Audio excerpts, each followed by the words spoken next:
What's up, everyone? How you doing? My name is Joe and I am one half of Two Crazy Ketos, and I have a question for you. Do you miss crackers on keto? Before keto, I ate them all the time and I really miss them. Well, today I'm going to show you how you can make a great cracker to put cheese on, to put peanut butter, maybe a little bit of cream cheese, something very similar to these Ella Flats, and it's only going to take one ingredient. And we'll get into it right after this.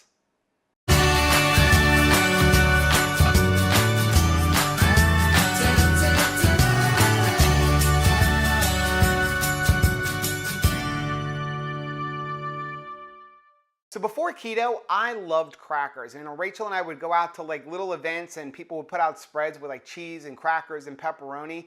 And I always loved them, but now you really can't eat, crackers when you go on keto. Well, about a year ago, I was in Lucky's and they were sampling these Ellis Flats and I really enjoyed them. I mean, there's like hemp in here, there's flaxseed, pumpkin seed. The problem is they're really, really expensive. I mean, I think Lucky's is selling them for like $6 or $7 a bag. This little bag came in our keto crate for the month of February, and it's only got 2 servings in it, and they sell it for $4. Well, today I'm going to show you how you could make your own Ella's Flats or any other kind of cracker that you want, and you only need one ingredient.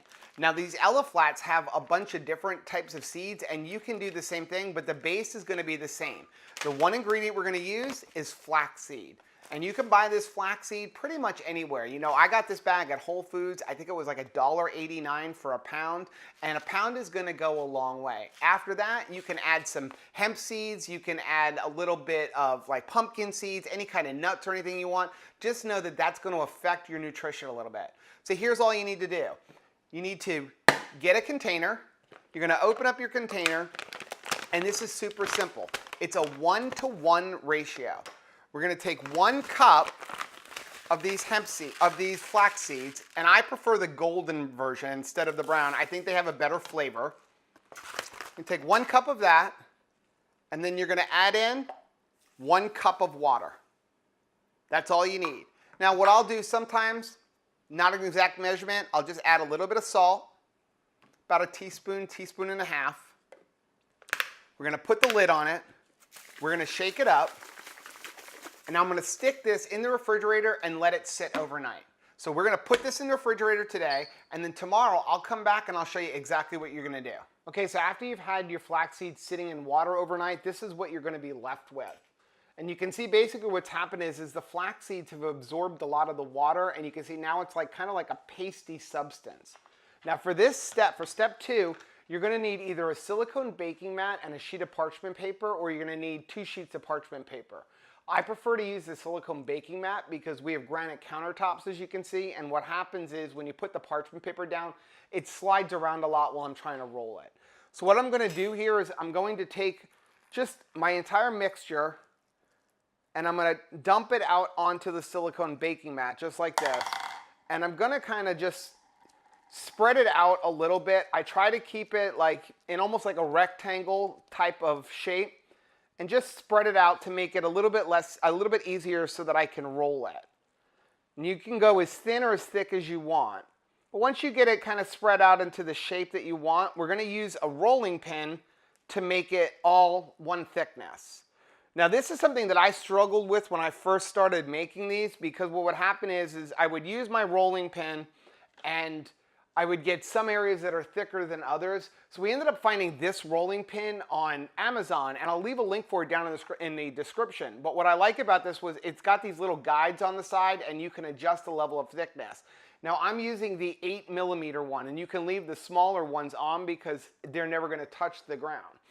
So what I'm going to do is I'm just going to take my parchment paper, I'm going to lay it over the top of this mixture. I'm going to start in the middle, and I'm going to start just kind of spreading it out, trying to get it all the even thickness. And again, you could make this as thin or as thick as you want. I prefer this thickness. We like them a little bit thicker because then you can use them to like dip into a cream cheese or a salsa or something like that. But the beauty about these guides is you really can't screw it up where you're going to have like some areas that are thinner than other. And I'm just going to keep going until basically the guides are always sitting down on the countertop and I have a nice even mixture all the way across.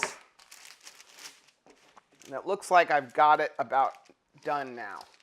And if you see it kind of coming out on the edge a little bit, just use your spreading tool or your knife or your whatever you happen to be using to lay it out, and just move it over and spread it out again. I came off the edge here a little bit.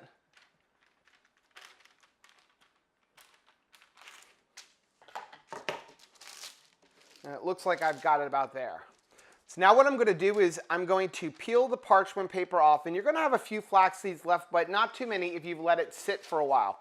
The longer you let the water soak, the better of the result you're going to have. But you can do this in as little as like 4 or 5 hours. I prefer it overnight. I'm just going to kind of crumple that up and throw it away. Now the next step is optional. You can see here what I'm left with is a nice sheet for the base of my crackers. The next step is optional, but you can pretty much grab any kind of seasoning you want. We've used like the chili lime seasoning from Trader Joe's. We've used just some garlic powder, some onion powder, some salt and pepper, some mixtures of things. Today we're going to use this 21 seasoning salute from Trader Joe's. And this is actually a new bottle, so I'm just going to go ahead and open this up. And all I'm going to do is kind of give the crackers a nice sprinkle across the whole thing. And you can, again, season it as much or as little as you want. Now after that, what I like to do to make this easier, some people will want to just like leave it like this and break it up into different shapes. I prefer to have pretty much all the same shapes. So what I do is I take a pizza cutter and I'm just going to make some lines and have it so that once it's done baking, I can break it up into little pieces of crackers. And again, this is a completely optional part. You might want to have like something really pretty looking where you have some small ones, some big ones, some different shapes. This is just how I prefer it, and you can be as exact as you want. So now that we have our mixture all spread on our silicone baking mat, we're going to put it onto a baking sheet, and we're going to place it in the oven at 250 degrees for about an hour and a half. Now I have tried this at higher temperatures at like 350 or 400 degrees, but I found what happens is even though it only takes about 20 minutes, you start kind of getting a burnt taste on the edges or like right along the lines or around the edge, especially if you don't have a nice uniform thickness throughout the whole thing. So I found that it really works better to do it at a lower temperature for a longer time, but you can experiment on your own. Now the reason I tell you about an hour and a half is because what you're looking for is to have a nice crispy cracker all the way through. And we're going to check it after about an hour, hour and 15 minutes and see what the progress is. So let's go ahead and put it in the oven and we'll check back in about an hour, hour and 15 minutes. Okay, so it's been about an hour and 15 minutes and these aren't quite done yet. You can see the edges here are nice and crispy, but the center isn't yet. So what we're going to do now is we're going to just take the whole sheet, we're going to flip it over, and I'm going to put it back in for about another 45 minutes to an hour. And keeping it at this low temperature, it'll prevent it from burning or turning super brown. It'll just get nice and crispy. So we'll put this back in for about 45 minutes and then I'll check on it. So it's been about a half hour since we checked on the crackers and flipped them over, and they are done. And this is what we're left with. You can see it is a nice, crunchy, dry cracker. And you can see here, because we scored it with the pizza cutter ahead of time, we can just easily break it into pieces and just keep breaking it. And that is what we're left with. So we're going to go ahead and taste one of these and see how they came out. And I'm going to actually use this Kite Hill almond cream cheese. This stuff is so awesome. We're just going to take one cracker in here and we are going to dip it. Wow. So much flavor because of that seasoning I put on top.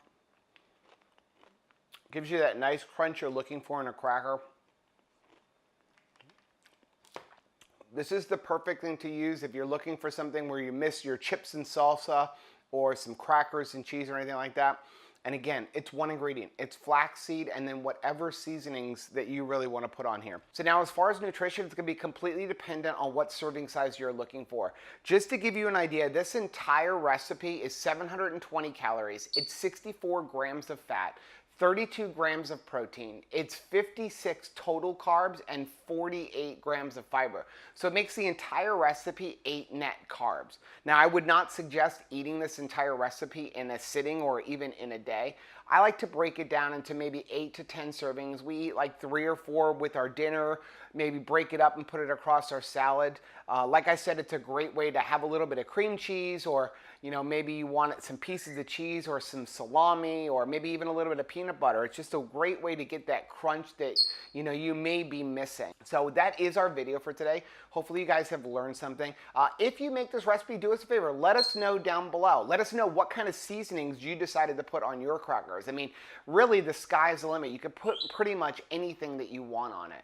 So if you do like the video, do us a favor, hit the like button down below. Don't forget to subscribe to our channel and hit the little bell icon so that you are notified every time we upload a video. And like we say, we upload a new video every single Friday, and then we try to get several more during the week depending on our time.